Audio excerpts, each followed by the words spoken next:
जी असां फैज़गंज तालुके जे हेडक्वाटर वारे शहर पकाचांग में ही क़दीमी क़ब्रस्तान मौजूदु आहे। जिनी तारीख़ ॿुधाए थी त पाकिस्तान जे ठहण खोॻ में ही क़ब्रस्तान आहे ऐं हिते जे क़बरूं मौजूदु आहिनि उहे पाकिस्तान जे 1947 खां अॻु में जूं क़ब्रस्तान हुते मौजूदु आहिनि ऐं हिन क़ब्रस्तान खे लाॻापियल इख़्तियारनि लाॻापियल इंतिज़ामिया मुकमल तौर ते नज़रअंदाज़ करे छॾियो आहे। क़ब्रस्तान जी हिकिड़ी दीवार कढी वई हुई, उन खां पोइ 4 दीवारूं 3 दीवारूं जेके आहिनि क़ब्रस्तान रहियलूं आहिनि।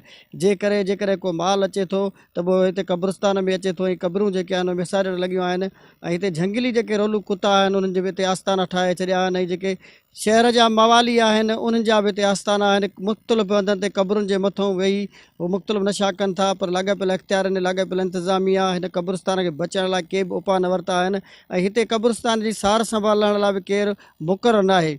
हाणे लाॻापियल इख़्तियारनि जो इहो फर्ज़ु थिए थो त हिन क़दीमी क़ब्रस्तान खे बचाइण लाइ हिन क़ब्रस्तान में घुरिबल जेके सहूलियतूं आहिनि, ख़ासि तौर जेका चौदीवारी आहे उहा बि ॾियारी वञे ऐं हिते हिकु माण्हू मुक़ररु कयो वञे सरकारी तरह सां जीअं क़बरूं विसारजण ते लॻियूं आहिनि त इनखे बचाए सघिजे। जी।